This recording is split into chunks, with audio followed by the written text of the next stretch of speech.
Hi hello வணக்கம் and welcome to our YouTube channel. நாம் இன்னைக்கு பார்க்க போகிறது cost of return earnings.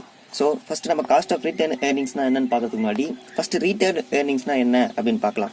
Return ஏர்னிங்ஸ்னால் ஒன்றும் இல்லை. இப்போது நம்ம ஒரு கம்பெனி ரன் பண்ணுறோன்னா அதில் நம்மளுக்கு கிடைக்கக்கூடிய ப்ராஃபிட்டை நம்ம ஃபஸ்ட்டு வந்து கிரெடிட்டார்ஸ் கொடுப்போம், அதுக்கப்புறம் டிபெஞ்சர்ஸ்க்கு கொடுப்போம், அதுக்கப்புறமா ப்ரிஃபரன்ஸ் ஷேர் ஹோல்டர்ஸ் கொடுத்துட்டு பேலன்ஸ் இருக்கிற அமௌண்ட்டை நம்ம வந்து ஈக்விட்டி ஷேருக்கு டிவிடெண்டாக பே பண்ணுவோம். ஸோ இந்த ரிட்டென்ஷன் ஏர்னிங்ஸை பொறுத்த வரைக்கும் அந்த டிவிடெண்டை ஷேர் ஹோல்டர்ஸ்க்கு பே பண்ணாமல் கம்பெனியே ரிட்டர்ன் பண்ணி வச்சுக்கோம், அவங்களே வச்சுப்பாங்க. அவங்க டிவிடெண்டாக பே பண்ண மாட்டாங்க. ஸோ அவங்களே வச்சுக்கக்கூடிய அந்த அமௌண்ட் தான் ரிட்டர்ன் ஏர்னிங்ஸ். ஏன் அவங்க அப்படி வச்சுக்கிறாங்கன்னா, சப்போஸ் கம்பெனியோட டெவலப்மெண்ட்டுக்காக ஏதாவது ஒரு நியூ ப்ராடக்டை இன்ட்ரடியூஸ் பண்ணலாம், ஆர் எதனா ஒரு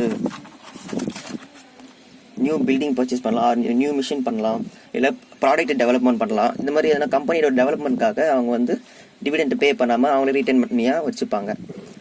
ஓகே, ஸோ ரிட்டர்ன் ஏர்னிங்ஸ் அப்படின்னு என்னென்னு பாருங்கள். பட் பார்த்தீங்கன்னா net income left over for the business after it has paid out dividends to the shareholders. Share ஹோல்டருக்கு டிவிடெண்ட் பே பண்ணதுக்கு அதுக்கப்புறமா இருக்கிற அமௌண்ட் ரிட்டர்ன் ஏர்னிங் சொல்லலாம்.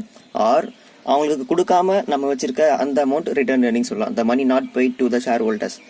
ஓகே, இப்போ காஸ்ட் ஆஃப் ரிட்டர்ன் ஏர்னிங்ஸ் அப்படின்னா என்னன்னு பார்த்தீங்கன்னா, சப்போஸ் நீங்கள் அந்த ரிட்டென்ஷன் பண்ணி வச்சிருக்க அந்த அமௌண்ட்டை நீங்கள் டிவிடெண்டாக ஷேர் ஹோல்டருக்கு கொடுத்தீங்கன்னா அவங்க அந்த டிவிடெண்ட்டை வேற ஏதாவது ஒரு செக்யூரிட்டிஸ் மேலே இன்வெஸ்ட்மெண்ட் பண்ணுவாங்க. ஸோ அந்த செக்யூரிட்டிஸ் மேலே இன்வெஸ்ட்மெண்ட் பண்ணுறதுனால அவங்களுக்கு சம் ரிட்டர்ன்ஸ் கிடைக்கும். அந்த கிடைக்கக்கூடிய அந்த ரிட்டர்ன்ஸ் தான் cost of return earnings. So இந்த இடத்துல தான் ஆப்பர்ச்சுனிட்டி காஸ்ட் இன்வால்வ் ஆகுது. ஆப்பர்ச்சுனிட்டி காஸ்ட்னா என்னன்னு பார்த்தீங்கன்னா, ஒரு ஆப்பர்ச்சுனிட்டியை நம்ம செய்யாமல் விடுறதுனால ஆகக்கூடிய காஸ்ட். ஸோ இந்த இடத்துல நம்ம டிவிடெண்ட் அவங்களுக்கு ரிசீவ் பண்ணியிருந்தா அவங்க அந்த டிவிடெண்ட்டை வேறு ஏதாவது செக்யூரிட்டிஸில் இன்வெஸ்ட்மெண்ட் பண்ணியிருப்பாங்க. ஸோ அவங்க ஒரு ஆப்பர்ச்சுனிட்டி கிடைச்சிருக்கும். அந்த ஆப்பர்ச்சுனிட்டி இன்வெஸ்ட்மெண்ட் பண்ணுற மூலமாக அவங்களுக்கு சம் ரிட்டர்ன்ஸ் கிடைச்சிருக்கும். ஸோ அவங்களுக்கு டிவிடெண்ட் பே பண்ணாதனால அவங்களுக்கு அந்த ரிட்டர்ன்ஸ் கிடைக்காது. ஸோ அந்த ரிட்டர்ன்ஸ் தான் cost of return earnings. So டிவிடெண்ட்டை அவங்க ரிசீவ் பண்ணாமல், டிவிடெண்ட்டை ஷேர் ஹோல்டர்ஸ் ரிசீவ் பண்ணாமல் அவங்க சாக்ரிஃபைஸ் பண்ணுறாங்க. சப்போஸ் அந்த சாக்ரிஃபைஸ் பண்ணாமல் அவங்க டிவிடெண்ட் ரிசீவ் பண்ணியிருந்தா அவங்க வேற ஒரு கம்பெனியில் இன்வெஸ்ட் பண்ணி அதுலேருந்து அவங்களுக்கு ப்ராஃபிட் கிடைச்சிருக்கும், சம் ரேட் ஆஃப் ரிட்டர்ன்ஸ் கிடைச்சிருக்கும். ஸோ அந்த ரேட் ஆஃப் ரிட்டர்ன்ஸ்க்கு காஸ்ட் கால்குலேட் பண்ணுறது தான் cost of return earnings. So அதுக்கு ஃபார்முலா பாருங்கள். KR equal to D1/NP + G or D1/MP + G, where KR refers to cost of returned earnings, D refers to expected dividends, and NP refers to net proceeds, and G refers to growth rate, MP refers to market price per share. So நம்ம இந்த formula ஏன் இங்கே பார்க்குறோன்னா, நம்ம இந்த formula வச்சு rate of returns available to equity share ஹோல்டர்ஸ்க்கு நம்ம கண்டுபிடிப்போம். ஸோ அந்த கிடைக்கக்கூடிய அந்த அமௌண்ட்டை தான் நம்ம ரிட்டென்ஷன் அமௌண்ட்டாக நம்ம வச்சுப்போம்.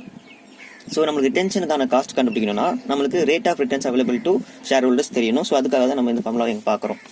ஓகே, ஸோ கம்பெனிக்கிட்ட இருக்க அந்த ரிட்டர்ன் ஏர்னிங்ஸை அவங்க 100% பே அவுட் ரேஷியோவில் இஷ்யூ பண்ணாலுமே கூட இந்த ஷேர் ஹோல்டர்ஸ் வந்து அந்த அமௌண்ட்டை என்டையர் அமௌண்ட்டை அவங்களால ரிசீவ் பண்ண முடியாது. ஏன்னா அவங்க ரிசீவ் பண்ணக்கூடிய அந்த டிவிடெண்ட்க்கு அவங்க டேக்ஸ் பே பண்ணி ஆகணும். ஸோ அப்படி டேக்ஸ் பே பண்ணும்போது சர்டன் அமௌண்ட் வந்து அவங்களுக்கு குறையும். அண்ட் அவங்க டேக்ஸ் பே பண்ணிவிட்டு அதுக்கப்புறமா ரிசீவ் பண்ணுற அந்த அமௌண்ட்டை அவங்க வேறு ஏதாவது செக்யூரிட்டிஸில் இன்வெஸ்ட்மெண்ட் பண்ணணும் அப்படின்னு நினச்சாலும் அந்த கிடைச்ச ஆஃப்டர் டேக்ஸ் அமௌண்ட்டை என்டையர் அமௌண்ட்டை அவங்களால இன்வெஸ்ட்மெண்ட் பண்ண முடியாது. ஏன்னா சப்போஸ் அவங்க பர்ச்சேஸ் பண்ணுற அந்த செக்யூரிட்டிக்கு அவங்க சர்டன் அமௌண்ட்டை அவங்க ப்ரோக்கரேஜ் ஃபீஸாக பே பண்ணி ஆகணும்.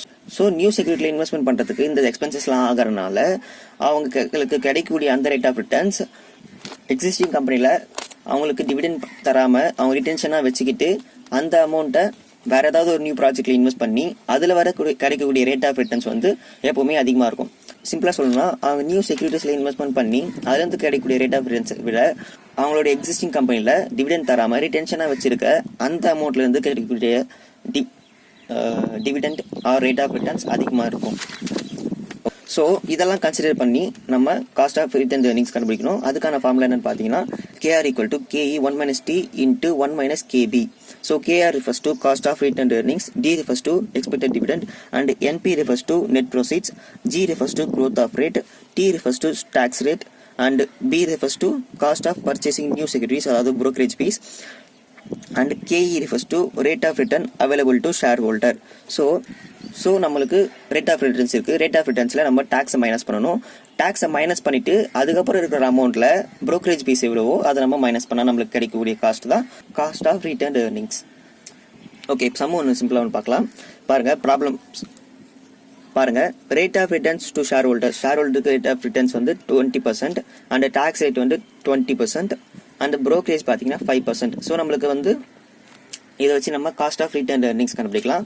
So cost of return earnings கண்டுபிடிக்கிறதுக்கு ஃபார்முலா என்ன பார்த்தீங்கன்னா KR equal to KE 1 - T into 1 - B. So KE value என்னன்னு பார்த்தீங்கன்னா காஸ்ட் ஆஃப் ரிட்டர்ன் ஏர்னிங்ஸ் 20% சொல்லியிருக்காங்க and tax rate 20% and brokerage fee 5%. So அதை சப்ஸ்டிட் பண்ணால் KR equal to 20% into 1 - 0.2 into 1 - 0.05. So நம்ம 20% நம்மளுக்கு KE. ஸோ அந்த 20%ல் 20% நம்ம டேக்ஸ் பே பண்ணிட்டா பேலன்ஸ் 80% இருக்கும் நம்மளுக்கு. அந்த 80%ல் நம்ம 0.05% நம்ம டேக்ஸ் பே பண்ணிட்டா பேலன்ஸ் 0.95% இருக்கும். ஸோ நம்ம மல்டிப்ளை பண்ணால் 20 இன்டூ 0.76 ஈக்குவல் டு 15.97. இது உங்களுக்கு இன்னும் சிம்பிளாக புரியறதுக்கு கீழே இது பாருங்கள். நம்ம காஸ்ட் ஆஃப் ஈக்விட்டி இது பர்சன்டேஜஸில் இருக்குது. Cost of equity 20% minus tax rate பார்த்தீங்கன்னா இந்த 20%ல் 20% நம்மளுக்கு அதாவது 20% கிடைக்கிறோம். ஸோ நம்ம இதை வந்து நம்மளை 100% அஷ்யூம் பண்ணிக்கணும். சரிங்களா? இந்த 100%ல் நம்ம 20% எவ்வளோ அப்படின்னு பார்க்கணும். அப்போது இந்த 20 மேலே நம்ம 20% எடுத்தால் 4% அவங்க டேக்ஸாக பே பண்ணுறாங்க. அவங்களுக்கு கிடைக்கூடிய ரேட் ஆஃப் ரிட்டர்ன்ஸில் 4% அவங்க டேக்ஸாக பே பண்ணுறாங்க. ஸோ டேக்ஸ் பே பண்ணது போக 16% அவங்களுக்கு அவைலபிள் மணி இருக்குது. ஸோ இந்த 16% வச்சு தான் அவங்க நியூ கம்பெனியில் இன்வெஸ்ட்மெண்ட் பண்ணுவாங்க. ஸோ இந்த அமௌண்ட் மேலே தான் அவங்க ப்ரோக்கரேஜ் ஃபீஸ் பே பண்ணுவாங்க. ஸோ ப்ரோக்கரேஜ் ஃபீஸ் பார்த்தீங்கன்னா 5%. ஸோ 16% அவங்களுக்கு அவைலபிள் மணி ஃபார் இன்வெஸ்ட்மெண்ட். அதில் நம்ம 5% கமிஷனாக போயிடுது. ஸோ 16ல் 5% 0.8 மைனஸ் பண்ணால் 15.2 15.5 எது வேணாலும் நம்ம யூஸ் பண்ணி போடலாம். ஸோ இதுதான் அவங்களுடைய cost of return earnings. So cost of rate of returns நான் என்னென்னு ஃபர்தராக சொல்கிறேன். Rate of returns which the existing share holder obtained by the investing the after tax dividend in alternative opposite of the equalities. So அதாவது share ஹோல்டருக்கு issue பண்ணக்கூடிய அந்த after tax டிவிடெண்ட்டை அவங்க வேறு ஒரு செக்யூரிட்டிஸில் இன்வெஸ்ட்மெண்ட் பண்ணி அதுலேருந்து கிடைக்கக்கூடிய ரேட் ஆஃப் ரிட்டர்ன்ஸ் தான் cost of return earnings. So மீண்டும் அடுத்த வீடியோவில் பார்க்கலாம். Until then, bye from Karthik. Thanks for watching.